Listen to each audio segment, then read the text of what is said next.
కాంగ్రెస్ నాయకులు జువాడి కృష్ణారావు గారు మల్లాపూర్ మండల కేంద్రంలోని పర్యటించారు. మొదటగా పాఠశాల ఆవరణలో మొక్కలు నాటి అనంతరం పార్టీ కార్యాలయంలో పదవీ కాలం పూర్తి చేసుకున్న మాజీ ఎంపీటీసీలను ఘనంగా సత్కరించి వారి సేవలను కొనియాడారు. రానున్న కాలంలో కూడా మరింత కష్టపడి పనిచేయాలని సూచించారు. తెలాల జలపతి రెడ్డి, నల్ల రాజన్న, నల్ల బాపురెడ్డి, కోటగిరి ఆనంద్, పూండ్ర శ్రీనివాస్ రెడ్డి, గడ్డం లక్పతి రెడ్డి, కొత్తపల్లి రాజేందర్, కాంగ్రెస్ నాయకులు, అభిమానులు పాల్గొన్నారు.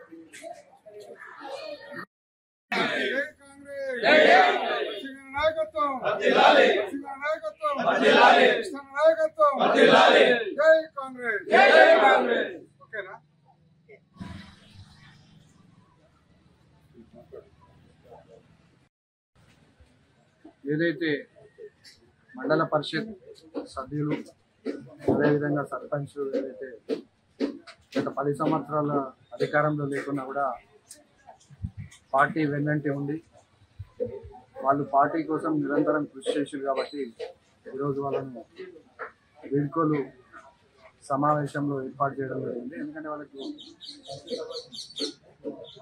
పార్టీ కోసం నిరంతరం పనిచేశారు కాబట్టి ఒక సన్మాన కార్యక్రమం ఏర్పాటు చేయాలనే ఉద్దేశంతో జలపతి రెడ్డి గారు పాటూరు మండల కాంగ్రెస్ నాయకులందరూ కలిసి వాళ్ళ సన్మాన కార్యక్రమం ఏర్పాటు చేయడం జరిగింది.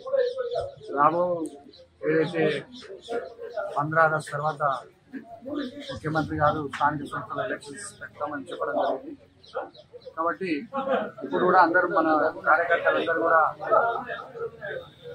గ్రామాలలో మనం కాంగ్రెస్ పార్టీ చేస్తున్నటువంటి సంక్షేమ పథకాలు